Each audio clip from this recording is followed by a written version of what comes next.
안녕하세요. 9월 10일에 인사를 드립니다. 아름답죠? 이 사진. 정말 아름다운 자연입니다. 우리가 아름답다라고 이렇게 표현할 때 이 아름다운 그 근거, 그 기준이 무엇이겠습니까? 저는 이렇게 생각을 합니다. 하나님의 자취를 드러내면 그것이 아름다움이라고 저는 생각을 합니다. 하나님의 영광을 담고 영광을 드러내기 때문에 그것을 우리들이 아름답다라고 말하는 것이죠. 이 호수가 이 산이 또 나무 색깔들이 어우러져서 모두가 다 하나의 목표, 그 한 가지를 위하여 존재합니다. 하나님의 솜씨, 하나님의 자취를 그대로 드러내는 것. 그것이 아름다워. 그것이 아름다운 거죠.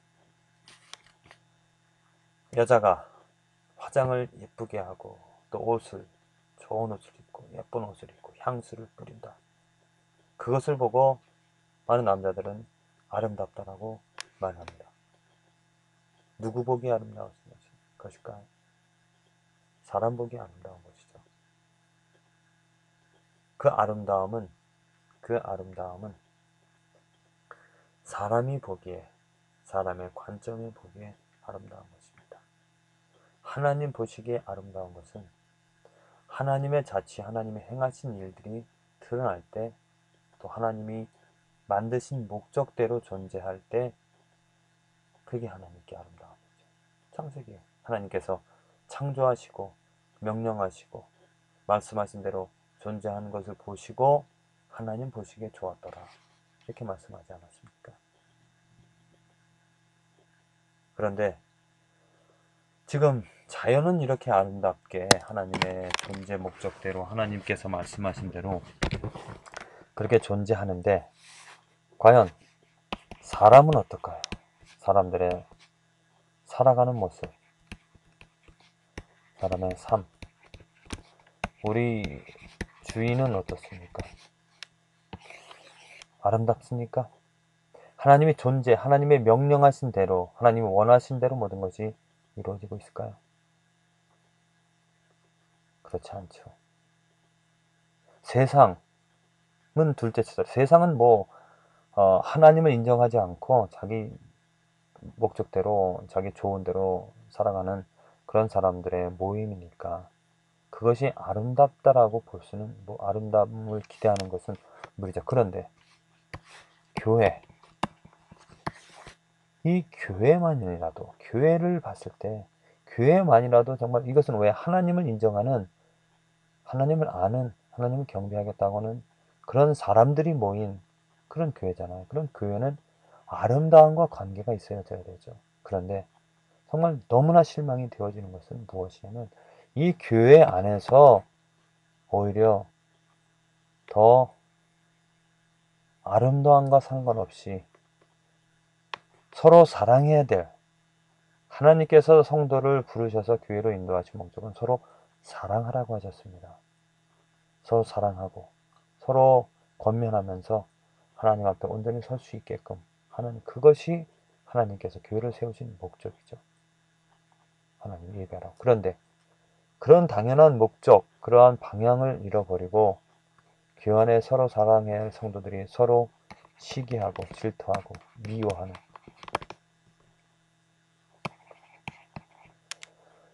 그러한 모습들, 교회 안에서 그런 모습들을 보면서 또 더욱더 안타까운 것은 무엇이냐면 당연시 여긴다라는 것입니다. 이것을 사람의 모임이니까 당연하다라고.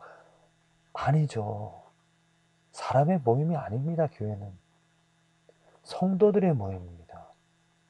거룩함을 칭함을 받은, 무엇이 옳고 그른지를 아는, 죄를 미워하고 선을 추구해 나갈 수 있는 그 능력을 가진 사람들. 물론 능력을 가진 것과 아닌 세상 사람들은 그런 능력이 없습니다. 무엇이 옳고 그른지 모르고요.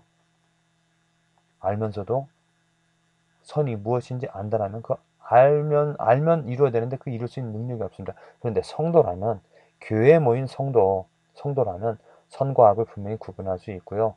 자신이 누구를 미워한다라면 그것이 악인 줄 알고 그것을 버려내고 선을 추구할 수 있는 그런 능력을 가진 그런 사람들이 성도이죠. 만일 그러한 능력이 없음에도 교회 안에 있다면 그것은 잘못된 것이죠. 성도라면 사랑할 수 있는 능력이 예수 그리스도로 가질 수 있고 예수 그리스도로 내가 무엇이 옳고 그른지를 알 수가 있습니다. 그런데 그런 성도들의 관계에서 이 시기와 미워함이 존재한다라는 건 전혀 아름답지 않은 아주 추한 모습입니다. 하나님께서 왜 이스라엘을 심판하셨는지 아십니까? 선택된 백성 이스라엘을 하나님께서 이사야를 통하여서 모든 선지자를 통해서 내가 너희를 진멸하겠다. 모두를 다 이사야 6장 이사야를 하나님께서 부르시고 언제까지 그들의 마음과 눈을 멀게 하셔서 그들을 심판하시겠습니까?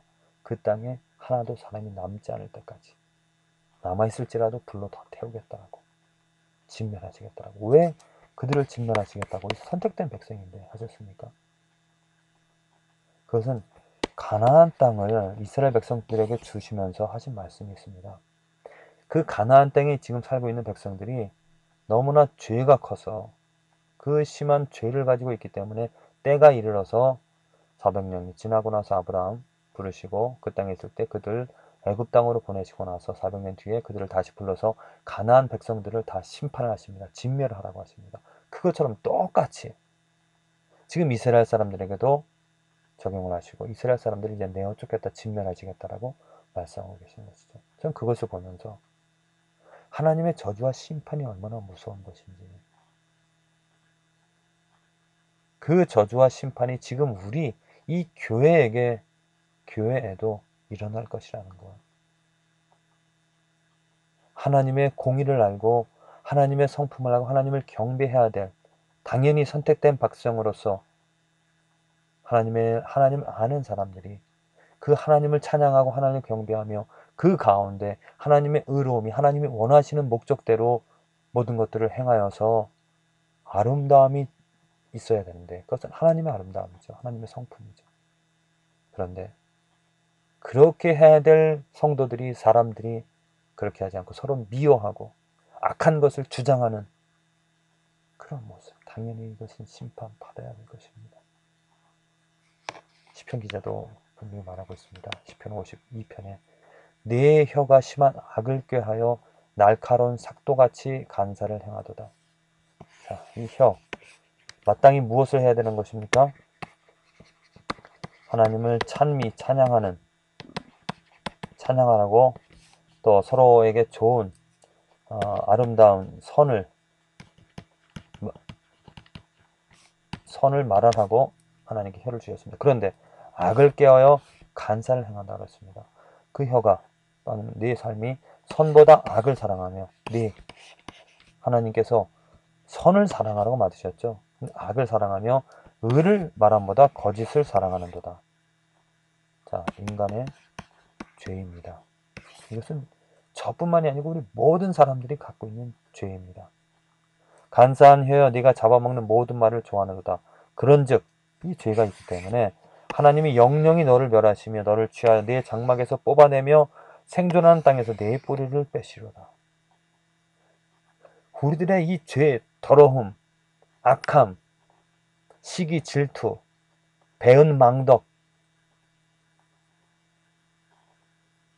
이 모든 추악함들로 인하여 우리는 당연히 하나님의 저주와 심판을 받아야 될 것입니다. We deserve God's wrath, God's judgment. 하나님의 그 저주와 심판을 피할 길이 없죠. 쓰나미를 보면서 또 이런 자연 재앙들 그런 것들을 보면서 저들이 죄를 많이 져서 하나님께 저들을 심판하시겠다라고 말하는 것 얼마나 오매한 일입니까? 저들의 죄가 아니라 저들처럼 나도 우리들 모두가 다 하나님의 저주와 심판을 당해야 돼. 그래서 그런 일을 보면서 정말 내 죄들을 깨닫고 그 죄들을 회개해야 될 그런 일이 필요한데 그렇지 않습니다.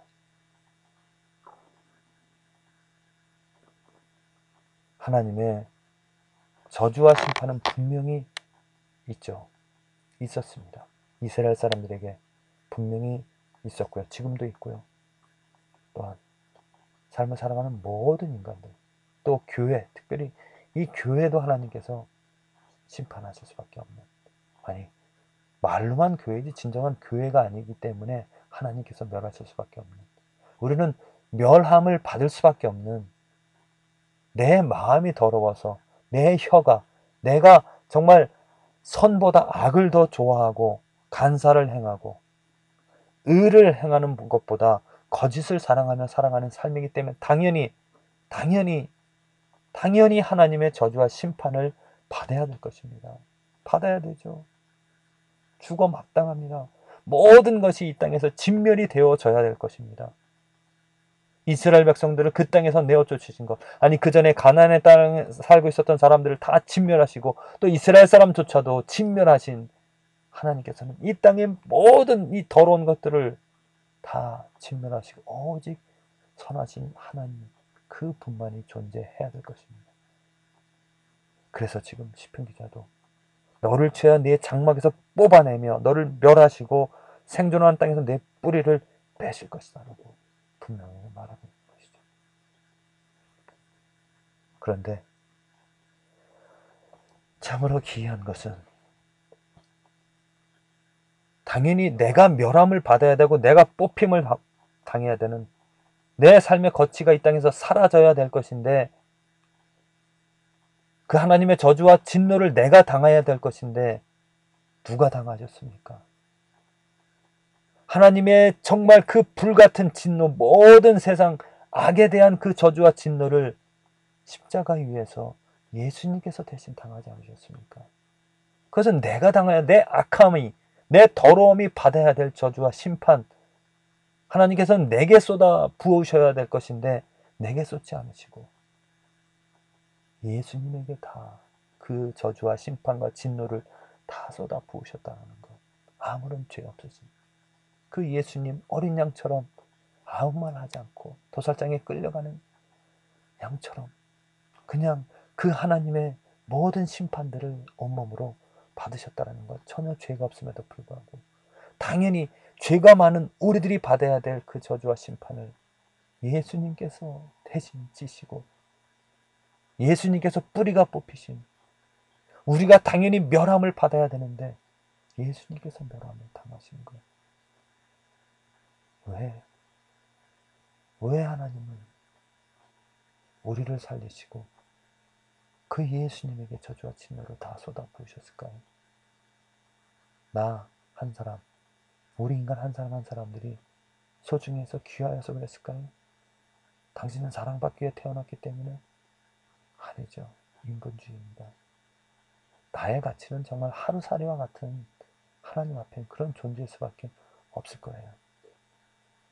하나님께서 나를 살리시고 나를 창조하시고 나의 죄들을 용서하시려, 아니 나 대신 나에게 쏟으실 그 진노를 예수님에게 쏟아부으신 그 이유는 나를 위함이라기보다도 그 일을 통하여서 하나님이 누구인지를 우리에게 보여주신 것이라 확신합니다. 하나님이 누구입니까? 하나님이 어떠한 분입니까? 정말 죄를 끔찍히 싫어하시는, 죄를 멸하시는, 저주와 심판을 행하시는 하나님. 그런데 또 하나님은 사랑이시죠. 그 저주와 심판을 우리에게 쏟지 않으시고 그 아들 독생자에게 다 쏟아 부으시고 그 아들은 또 온전히 아버지에게 순종하여서 감당할 수 없는 온 세상의 모든 죄를 다 감당하시고 죽으시고, 하나님 아버지는 그를 부활시키셔서 하나님의 능력을 이 땅에 보여주신 것, 참으로 우리들의 죄와 또 하나님의 공의, 하나님의 그 사랑을, 이것을 생각하게 되었을 때 하나님이 누구인지를 우리들이 알게 되어지고 그 하나님을 참말로 경배하게 되어지리라 믿습니다. 잘 살펴보십시오. 우리들의 죄악이 얼마나 큰지. 당연히 우리들이 하나님의 저주와 심판을 당해야 될 것인데, 멸함을 받아야 되고 뿌리채 뽑힘을 당해야 되는데, 하나님께서는 우리에게 그리하지 않으셨습니다. 하나님의 공의, 하나님의 사랑, 예수 그리스도의 순종, 예수 그리스도의 사랑, 우리가 그 십자가를 다시 한번 바라보면서 하나님의 성품에, 하나님의 뜻에, 하나님의 행하신 일들에 감사하고 경이로움을 가지며 그 매력에 빠져들어서 하나님 때문에 기뻐하고 하나님을 즐거워 찬양하고 경배하는 저와 여러분들의 삶이 되어지기를 간절히 기도를 드립니다.